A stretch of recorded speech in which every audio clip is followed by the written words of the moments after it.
Shalom, shalom. All right, we had the Torah portion Vayetze as he went out and he left. It can mean either one of those. Speaking of Jacob, and it begins in Genesis 28:10 through 32:3. So 28:10 through chapter 32:3. This is the Torah portion, or the part of the Torah. The Torah is cut in segments or parts, and every Shabbat, every Saturday, we read that Torah portion that's been given for that Shabbat. And there's a cycle, and as we go through the cycle, we do different portions every Shabbat until we go through the whole thing all the way to the end of Deuteronomy, and we come back to Genesis 1, just for those of you who are barely coming into this understanding. So I wanted just to talk a little bit about Jacob and his beautiful wife Rachel and Leah, and how this came to be and where the tribes came from, and just a few little things just to take a look at. Okay, so 2010, Jacob went out from Beersheba and he went toward Haran. So he just got into a place where his mother told me, get out of here, your brother's angry with you, he's going to kill you, because he took the blessing and the birthright. And you got to go back to that Torah portion and read that up to this point. If you hear anything in the background, it's my dog and my family that are out there, living life, doing their things. But anyway, so you see the footprints in the sand. Jacob was walking and going to a destination. He really didn't know exactly where he was going, but he was trying to find out his place in life. And a lot of us seem like we're walking in life and we're walking in a direction. We really don't know what it is, but we're just walking it out. But as we know, as for us believers, sooner or later the Father will show us where we belong. So Jacob came to a place and he had a dream. And so he came to a certain place and he stayed there all night because the sun had set. He took one of the stones of the place and he put it under his head and he lay down in that place to sleep. So that's what Jacob's in somewhere. He's all by himself. He's in the middle of somewhere. He takes these stones and he lays them down for a pillow. And he sees something.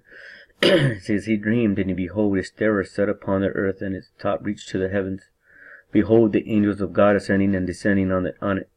Behold, Yahweh stood above it, and said, I am Yahweh, the God of Abraham, your father, and the God of Isaac. The land where you lie, to you will I give it, and to your offspring. So now the promise that was given to Abraham is now being given to Jacob. So this is two different covenants, but yet they're the same. Remember that, because just because a covenant comes in a different time or given to a different descendant, yes, it is a new covenant because it's new to that person, but it's the same covenant. The land that was promised to Abraham and his seed is now being promised to Jacob and his seed. And you see this repetitiveness of the Father constantly giving this covenant to his people, and this covenant comes all the way unto us. So remember that you're blessed. A covenant has been made by the Father himself. So while he was yet speaking with them, Rachel came with the father's sheep, for she kept them. And Jacob saw Rachel, the daughter of Laban, his mother's brother, and the sheep of Laban, his mother's brother. Jacob went near. So what happens is Jacob's running around. He's walking around. He's trying to find out where he's going. He just woke up from this place. He's seeing all these angels. He calls it Bethel. He said this is the stairway or the gate to heaven, and he names it Bethel. And you've seen some churches named Bethel. And he knows that the Father was there speaking to him. So he knows he's going in the right direction. The Father's getting ready to do something. So he comes to this well. There's something about wells that we really need to study. You see, his father's bride was found by a well, and now he finds his wife by a well. And then later on, you'll see when Yeshua goes somewhere, he's by a well, and there's a woman there. There's always something going on at the well. The wells is a representation of living water, or the Torah. And when Jacob gets there, it's sealed with a big stone. And he's asking the other people there, hey, what's this about? And they say, when the time comes for the men to water the sheep and this and that, they roll the stone away, and now we can give water to our flocks and bring back to home and this and that. But when he sees Rachel coming and he recognizes, they tell him, oh, that's Laban's daughter. He knows who Laban is. It's his uncle. And he gets really excited. He draws near to her. And what he does is he rolls the stone away by himself. I don't know if it was a supernatural thing or what it was, but it took many others to move that stone, but he rolled it away. And whether it was the father giving him the strength, like he did Samson, to roll it away, he did it, and he watered all the flock for Rachel. So he's already being a servant unto him. We should pay attention, you that want a bride, show her that you're a real man, show her that you're a husband, show her that you're capable and you will take care of her. And let alone her coming out there to water the flock. She's pretty strong woman herself. But so there's something happened at this is going. So Jacob kissed Rachel and he lifted up his voice and he wept. He sees this beautiful, beautiful woman. She's in the family. She's of the people that his father wants him to marry into, and he falls instantly in love, and he kisses her and lifts up his voice, and he's weeping. Like, he knew he found the one that he was in love with. And one of my brothers, he taught this Torah portion. He said that he felt the love for Rachel at this time, but not only that, but he knew the pain and the suffering that he was going to experience for that love that he had for her. And if he really wanted her, he was going to have to go through that pain. And there's a lot of things about this whole story is called Jacob's troubles. And Jacob's troubles are something that reflect things to come in the book of Revelation and the end times. So that's a deeper study for a later date. But remember those 7 days and those 7 years, and all those numbers mean something. And they're reflected or mirrored in the book of Revelations and stuff that comes to the end is called Jacob's trouble. But we know that when Jacob goes through all this trouble, he still obtains his bride and the one he loves, and he has many children. So let's move on. So Jacob loved Rachel, and he said, I will serve you 7 years for Rachel and your younger daughter. Laban said, it is better that I give her to you than that I should give her to another man. So he's telling Laban, I'll serve you for 7 years for your daughter's hand to marry her. Laban agrees to this. But Laban's he's kind of a trickster. So let's move on, because he says, I'll give it to you better than I give it to any other man. You're the best one here. And so he's like, okay, we'll do this. And so it's like a contract. Okay? So let's go move on. In the morning, behold, it was Leah. He said to Laban, what is this you have done to me?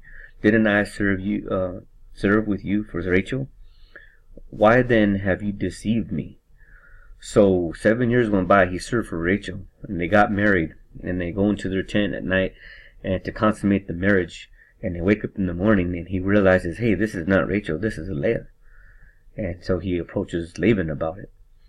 And Laban, the trickster, he goes, oh, it's our custom in our land that the oldest has to be married before the youngest one. And so he says, well, you can serve me another 7 years for Rachel. But, Leah's now your wife. So he was tricked.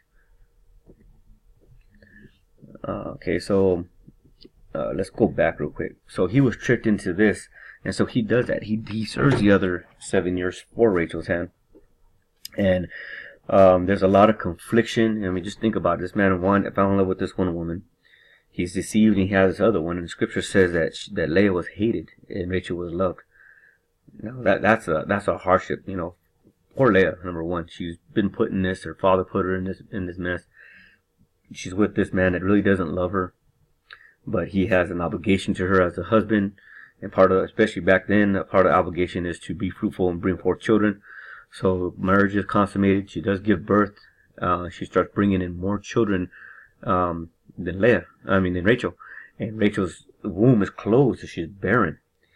And there's a lot of things that go on, and there's a lot of things of mercy. And my sister Jennifer brought that out, that when they stopped relying on idols, then the Father would bless them and open up their womb and give them children. So in the beginning, the mercy that the father had for Leah, because he seen that she was hated, he blessed her womb, and she started giving Jacob children. She said, "Surely my husband will love me now." It's really sad if you think about it, that she had to feel that way. And it's a part of a sad story. But later on, she does have many children, and they are functioning as a family. And Rachel finally, after she puts the idols away and stops relying on those things, and they both were making their husband an idol. They made Jacob an idol. They're both fighting over him. It was all about him. And where was the father? Where was Elohim in this? Where was God in this? And so when they finally started realizing, hey, I need to serve the father and ask him, and then the father would come and have mercy and bless their womb, and they would have children once again. And so finally, Rachel had Joseph. So let's go on. And when Rachel had born Joseph, Jacob said to Laban, "Send me away, that I may go to my own place and to my country. Give me my wives and my children, for whom I have served you, and let me go, for you know my service with which I have served you." And so Jacob approaches Laban and says, "I'm done serving you. I have children, I have a family. Let us go." And Laban's like, "Oh, just stay here, because I know now that it's because of you that Elohim has blessed it. Yahweh has blessed us." And he's a really greedy man. So yes, he's greedy, and all he wants is the blessings. So Jacob says, "Okay, then he's like, well, what do you want for this?" He goes, "Don't give me nothing." He goes, "I'm going to serve you for this many years," and he tells him, "Let me have the worst of the flock. I'll take them." And the father showed Jacob what to do. So Jacob started to do something with the wood and cut stripes in it and cut spots in it and put them in the water. So when these animals were eating off this stuff, they became spotted. And so the spotted ones were undesirable. So his flock was growing and getting stronger and getting stronger and getting stronger. So he became very, very wealthy. But he had to pay a price for that wealth. He had to pay a very important price. He was the one that was, he had to do the struggle. He had to do the work. He had to be committed. He had to do all these things, and he had to actually spending time away from his wives, and that's why they were fighting with each other over him in the time they spent with him, because it was very little. Because he was out there taking care of not only his sheep and his herds, but also Laban's. But the father blessed Jacob's, and Jacob's herd outgrew Laban's, even though they were still prospering. So it came to a point where Laban's men are saying, "Hey, this guy's taking everything that's ours," and that was a lie. Number one, it's just that Jacob was blessed. So Jacob saw the expression on Laban's face, and behold, it was not towards him as before. Yahweh said to Jacob, "Return to the land of your fathers and to your relatives, and I will be with you." Finally, coming to a conclusion of this hard work and all that he's doing, and all the mishandling that was done to him by Laban. So Jacob sent and called Rachel and Leah to the field to his flocks, and he said to them, "I see an expression on your father's face that is not toward me as before, but the God of my father has been with me. You know that I have served your father with all my strength. Your father has deceived me and changed my wages 10 times, but God did not allow him to hurt me." Now, he's telling them that, okay? So then they get all this stuff together and they take off, and then Laban realizes this and takes off after him. And he catches up to him, and they have this big old argument, and Laban's accusing him of stealing some idols, and he searches the tent, and he can't find them. He doesn't realize that his daughter Rachel is sitting on him, and she says, "Oh, it's my time of the month, so excuse me if I don't move," so he doesn't touch him because then he'll become unclean. There's a lot of things going on there. And Rachel actually took those idols of her father, and there's a lot of things behind that, so there's always this idol stuff going on there. But anyway, so then Jacob gets mad because he doesn't know that Rachel took him, so he thinks that everything's honest, and Laban's falsely accusing him. So they have this big old argument. And so Jacob goes on and tells Laban, "These 20 years I have been with you, your ewes, your sheep and your lambs, and your female goats have not cast their young, and I have not eaten the rams of your flocks, that which was torn of animals. I didn't bring to you. I bore it loss. Of my hand you required it, whether stolen by day or by night. This was the situation. In the day the drought consumed me, and the frost by night, and my sleep fled from my eyes. These 20 years have I been in your house. I served you 14 years for your 2 daughters, and 6 years for your flocks, and you have changed my wages 10 times. So now he's like, okay, you want to talk this out, and let me tell you how it is. And he's saying, I served you for 20 years. I'm the one that was out there when the wolves and the lions were taking the animals, and they were torn. That's what the animals were torn. And he goes, I took the loss. He goes, and I was the one that was out there in the frost at night, freezing. I was out there in the heat, I was the one that was doing the work. I did all this, and you still deceived me, and you changed my wages 10 times. You're a crook. You ripped me off, and now you're coming to me and falsely accusing me on top of that.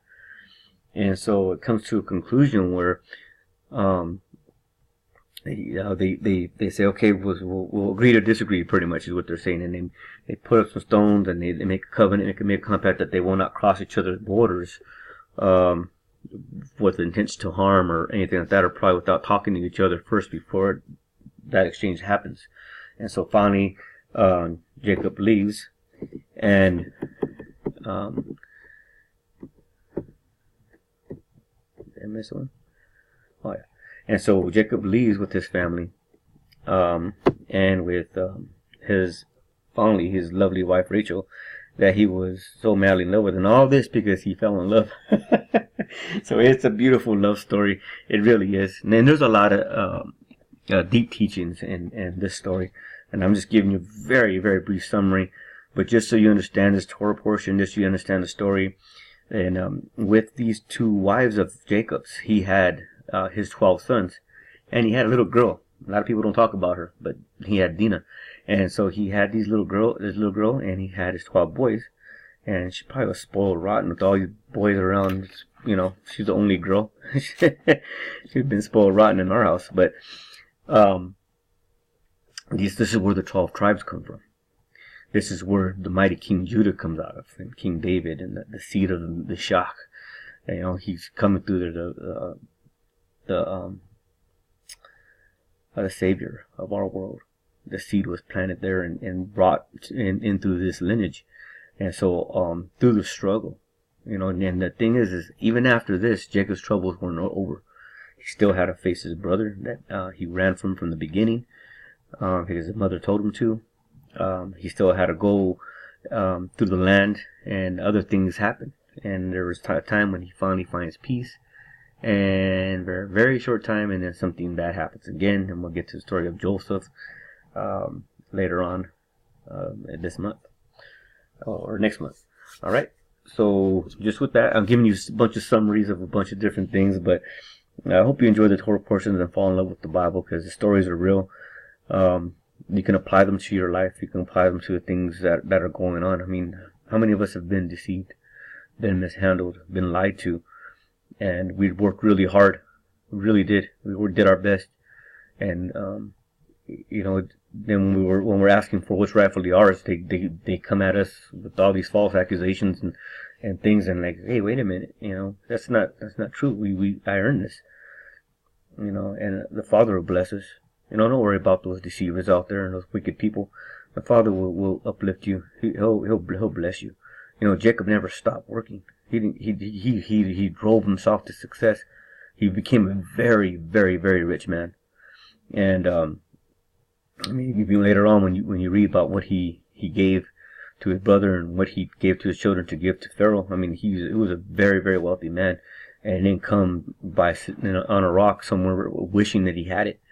Just dreaming about it. He had to take a dream, and he had to put legs and feet to that dream and go out and work and make it happen. And as he went out and worked and did the work, the Father blessed those hands and blessed those feet, and the dream that he had came to fruition. It came true, and probably more than what he ever thought he would have. And he still had the blessing and the birthright from his father. And that's for a later discussion also. But Jacob is blessed. Yaakov, he's blessed, and we're blessed too, because that same promise the Father gave to Abraham and Jacob, and to Isaac, he also gave to us, because all those promises are ours also. We need to realize that. But like I said, we need to work. We need to do something for the Father. And so just with that, understand, if you're living a righteous life and living for the Father, and you have a dream, you have a goal, you have a desire, start putting legs and feet to it. Walk it out. Start doing it. Just start doing it. And the Father will bless it. Alright, well, shalom, shalom. Hope you all like this. As pass this around, if you think somebody would like it, pass it to them. Someone who's just coming in. It's not too deep of a teaching, but enough to understand what's going on. Just subscribe down below. Give me a thumbs up. And you have any questions, or there's a study you want to hear, let me know. If there's questions you have, go ahead and send me a message below, or a question of something that you've seen in here that you maybe have a question about, or maybe a deeper understanding of something you might see. Just go ahead and give me a little message, and I'll get back to you. Alright, well, I love you all. Shalom, shalom, and I hope you enjoyed it.